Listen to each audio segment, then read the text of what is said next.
So this is the new Tata Altroz facelift, but not the one quite you're used to. Tata has given its new premium hatchback a major facelift after 5 years. Sharper looks, updated features, new powertrain options and a lot more. The 2025 Tata Altroz promises to raise the bar in its segment once again. So let's see what's new and what's not and what's good and what's not. You're watching Times of India Auto and this is Harshit. Let's get started.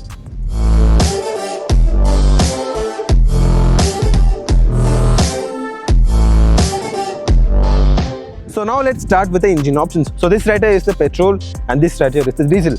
So the petrol engine is the 1.2 litre 3-cylinder naturally aspirated petrol engine which puts out 88 HP of power, but in CNG guys this puts out 74 HP of power. Gearbox options include 5-speed manual only with the CNG, 6-speed DCT, 5-speed AMT, 5-speed manual with the petrol. So now let's talk about the diesel. So this is the diesel like I mentioned before. So this is the 1.5 litre Revertorque 4-cylinder diesel engine and this produces 90 HP of power. So now let's talk about its design. The overall silhouette of the new Tata Altroz remains same. However, the front, the side and the back has been changed. So this is the front look of the new Tata Altroz. It now gets a piano black touches all over here which makes it look a lot more premium. Now it also gets a new headlamp setup. It also gets twin pod headlamps. One is for the low beam and one is for the high beam. You also have got a separate LED projector fog lamp here which again looks very nice. And you also get functional air vents which is nice. So this helps with the aerodynamics and also with cooling down the brakes. So this is the front part. The bonnet still stays the same. Even the glass too stays the same. Other than that, it's all new.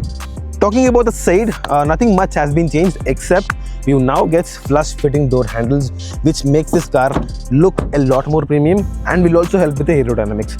And at sides you also get this newly designed black wheels wrapped up in 185/65/15. This looks again really nice. It has got this star pattern and when it's running the car looks really nice. Talking about the other changes, the mirror stays the same. It continues to get the piano black touch and this trim is what you're seeing right here has been slimmed out a bit, but it stays the same. Onto the back, it now also continues to get the door handle placed on the C-pillar. So now let's move on to the back and see what has been changed. So this is the back design of the new Tata Altroz. The overall design remains the same, but with subtle changes, Tata has given a makeover which makes it look a lot more premium.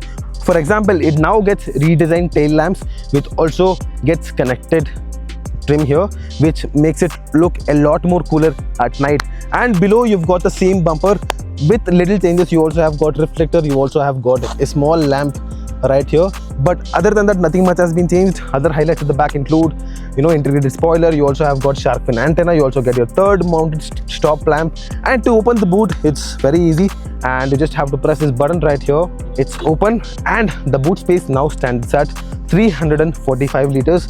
As you can see, one back is already kept here and you can keep two more and one more right here. I think it's very ample for your family on long road trips, but not with a CNG. So that right there is the CNG car. I'll show you the boot space. The boot space of the CNG stands at 210 liters because it has got 2 cylinders at the back.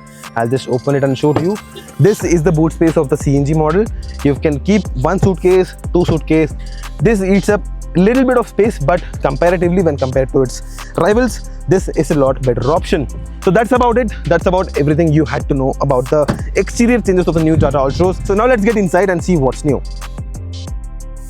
So now let's hop on to the interior, but before that, the Altroz still continues to get 90-degree opening doors for front and back, which makes the ingress and egress a lot more easier. So talking about the seats, it gets manual adjustment for the driver and the passenger as well. It also gets manually adjustable height adjustment, and you also get height adjustable seat belts, which is good. So my height for reference is 5'11" and I can sit here comfortably with no problem at all. I've got good knee room and if I want more I can still push it back. And these are the keys for the new Altroz. It's same as before, nothing has been changed. You get lock, unlock and to turn the headlamp on and to unlock the boot.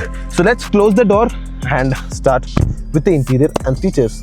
So this is the interior of the new Tata Altroz facelift. As you can see, it gets a complete overall in terms of design. It gets multi-layered treatment. Here is the black, here is the white, and you can also see the ambient lighting strip going on here. Overall, the interior of the new Tata Altroz feels a lot more premium. Talking about the plastic quality, a bit of hard plastics here and there, no soft touches here. but at this price point, no complaints. So talking about the features, it now gets a 10.25-inch touchscreen infotainment system. It has wireless Apple CarPlay, Android Auto, connected car technology, and a lot more. Talking about the cluster, top-end variants with the DCT gearbox gets a fully digital 10.25-inch cluster, but here you can see it's a 7-inch unit. This is also pretty customizable. It has a lot of options. As you can see here, I can see the CNG percentage and also the petrol. A lot of customizations that you can do there. Talking about the steering wheel, as you can see, this is carry forward from the Nexon and the Tata Curve. Feels very premium to hold. It's 2-spoke and also gets illuminated Tata logo. Beside, you also have now touch controlled automatic climate control. This is nice. Also gets a nice haptic feedback, and it also gets 360-degree camera now. As you can see, the quality of the camera is also pretty nice, and you can also put it in 3D mode. I'm sorry about the sound, but we'll turn it off right away. And this is a CNG model, and with just one button you can go from CNG to petrol, which is a lot more convenient. And like I mentioned before, it might look premium, but usage of this piano black touches means that lot of fingerprints. As you can see in the steering wheel, it tends to get dirty very quickly. That is something you have to take care of.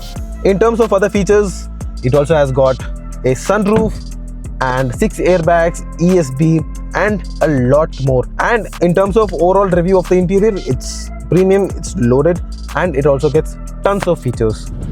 So as I mentioned previously, the rear door also gets 90-degree opening, which means that the space for you to get in and get out is really good. This door has opened very wide and I can get here aram se.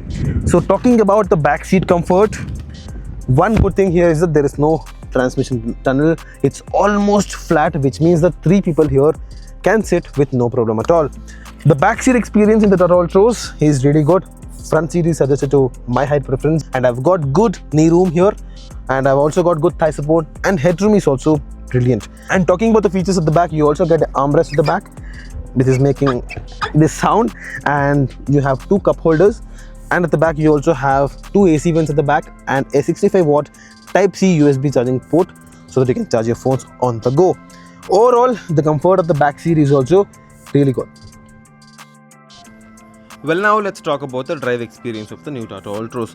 Talking about the diesel first, it gets a 1.5 litre rev torque turbo diesel, pushing out 90 PS of power and 200 Nm of torque, and it comes paired with a 5-speed manual only. There is no automatic gearbox on option. And do note that this is the only hatchback in India which is offered with a diesel engine. On paper, the power figures is modest, but on the road it's smooth, torquey, and surprisingly confident.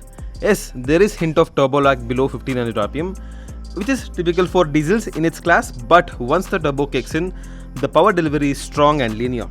And also, it's in the mid-range that the Tata Altroz really shines. In city traffic, the Altroz feels easy to live with. The clutch is light, gear shifts are crisp, and the steering just the right weight for the everyday use. Maneuvering through traffic or squeezing into tight spaces, it's very effortless. But it's on the highways where the diesel Altroz impresses the most. Cruising at 100 kph, the engine hums along just about 2000 to 2200 rpm, and it feels relaxed and efficient. It stays planted at speed, and the suspension handles undulations without flinching. Well, talking about the verdict, the 2025 Tata Altroz facelift reaffirms its place as one of the most well-rounded offerings in the premium hatchback segment. With subtle but effective design updates, a significantly improved feature set, and Tata's continued emphasis on safety, the new Tata Altroz is now more modern and desirable than ever. While the engine options remain unchanged, the naturally aspirated petrol engine may still feel underpowered and also underwhelming for enthusiasts. But the overall driving experience is very mature, comfortable, and efficient, especially the diesel variant. What truly elevates the facelifted Altroz is its premium cabin experience, improved infotainment system, segment-first features such as ventilated seats, a 360-degree camera, and a 5-star global NCAP safety record. For urban commuters, small families, and anyone who wants more safety and comfort over outright performance, the Tata Altroz remains a strong value proposition, now with a sharper edge.